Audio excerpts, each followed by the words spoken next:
Halo, selamat datang lagi di sini. Hari ini kita mau kupas tuntas soal kerja hybrid ya. Udah jadi kayak norma baru gitu buat banyak orang. Nah, sumber kita kali ini agak beda nih. Kita punya rangkuman, atau lebih tepatnya, deskripsi webinar dari manajemen cerdas. Judulnya Hybrid Hustle, Produktivitas Tanpa Drama di Era Digital. Dan yang menarik, narasumbernya itu Ari Laksmana. Jadi misi kita nih ya, mau coba gali ide-ide kunci dari deskripsi acara itu.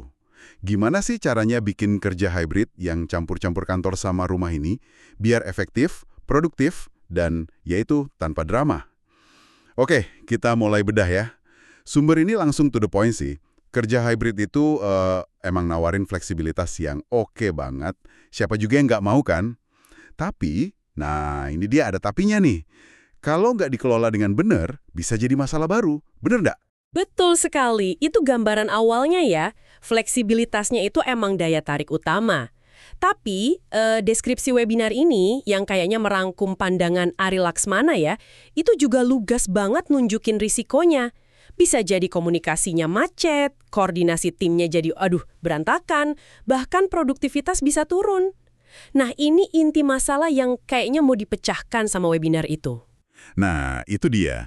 Makanya deskripsi ini kan janjinya ngasih strategi ya, biar lingkungan kerja hybrid itu nggak cuma produktif, tapi juga sehat gitu, bebas dari drama kantor lah istilahnya. Secara spesifik nih, disebutin kalau Ari Laksmana di webinar itu bakal bahas 3 pilar penting. Apa aja tuh pilarnya? Iya, ada 3 pilar fundamental katanya. Yang pertama itu manajemen waktu yang efektif. Terus yang kedua, komunikasi yang lancar antar anggota tim. Dan yang ketiga, ini penting juga, pemanfaatan tools digital yang pas gitu, buat dukung kolaborasi tim yang lokasinya mencar-mencar. Ini jadi fondasi buat ngatasin tantangan yang tadi kita sebutin. Oke, jadi intinya gimana ngubah potensi kacaunya hybrid jadi produktivitas yang mulus gitu ya, tanpa drama. Kayak judulnya lah. Jadi ini bukan cuma soal fleksibel doang, tapi gimana ngejalaninnya pakai cara cerdas. Sumber ini, lewat deskripsi webinar Ari Laksmana, kayaknya nekenin banget pentingnya pendekatan yang terstruktur. Iya, persis. Harus ada strukturnya. Coba deh, kita gali dikit. Pilar pertama, manajemen waktu.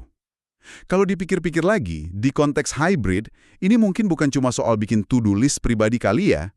Mungkin lebih ke gimana nyamain jadwal tim, nentuin ekspektasi kapan mesti balas pesan, atau bahkan bikin waktu khusus buat kerja fokus gitu, nggak diganggu. Persis banget. Efektivitas di sini tuh bisa jadi artinya misalnya nentuin jam inti gitu ya, jam di mana semua orang diharapkan online dan bisa dihubungin. Tapi di luar jam itu ya fleksibel. Atau bisa juga soal disiplin buat benar-benar log off pas jam kerja selesai, biar nggak burn out. Nah kuncinya itu di kejelasan sama kesepakatan bareng di tim. Ini prinsip yang kayaknya sering ditekankan sama ahli kayak Ari Laksamana lah ya soal produktivitas modern. Menarik, menarik. Terus pilar kedua, komunikasi yang lancar. Nah, ini sering banget jadi isu kan ya. Kebanyakan meeting virtual bikin capek. Tapi kalau kurang komunikasi ya bingung juga. Gimana tuh kira-kiranya imbanginnya? Kuncinya mungkin di niatnya ya, atau intentionnya. Kapan sih kita benar-benar perlu rapat real time, yang sinkron gitu, dan kapan komunikasi cukup lewat tulisan atau rekaman aja, yang asinkron yang bisa diakses kapan aja. Deskripsi ini kayaknya menyeratkan pentingnya milih saluran komunikasi yang pas buat pesan yang pas juga. Sama bangun budaya dokumentasi yang bagus biar info penting nggak hilang gitu aja. Jadi soal kejelasan protokol komunikasinya gitu. Masuk akal sih? Iya, iya. Terus yang ketiga nih, tools digital. Aduh, sekarang kan banyak banget ya pilihannya. Apa sih yang bikin penggunaannya jadi tepat guna kayak yang disiratin itu? Nah, tepat guna itu kemungkinan besar bukan cuma soal punya software paling baru atau paling canggih ya. Tapi lebih ke gimana tools itu beneran dipakai dan nyatu sama alur kerja tim.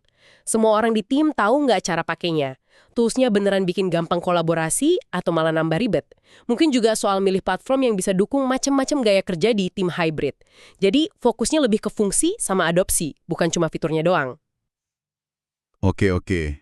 Jadi, kalau kita coba rangkum nih, dari eksplorasi konsep webinar Ari Laksmana ini, model kerja hybrid itu potensinya gede banget.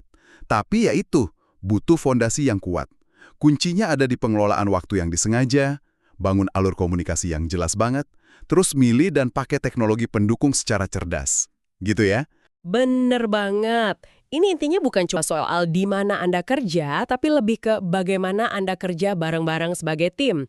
Dan kalau dipikir-pikir lagi, prinsip-prinsip ini, manajemen waktu yang terstruktur, komunikasi yang intensional, pakai teknologi secara strategis, ini kan sebenarnya dasar dari kerja tim yang efektif di mana aja ya.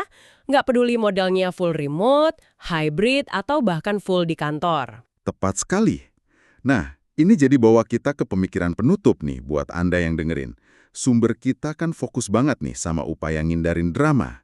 Coba deh Anda renungin bentar. Drama kecil apa sih mungkin, miskomunikasi yang sering kejadian, proses yang nggak efisien, atau ekspektasi yang suka nggak nyambung, yang mungkin tanpa sadar udah jadi bagian dari rutinitas kerja Anda sekarang. Dan kira-kira, langkah kecil apa ya yang bisa Anda ambil buat mulai ngatasin itu, biar produktivitasnya makin oke? Pertanyaan bagus tuh buat direnungkan. Sampai ketemu lagi ya di pembahasan kita berikutnya.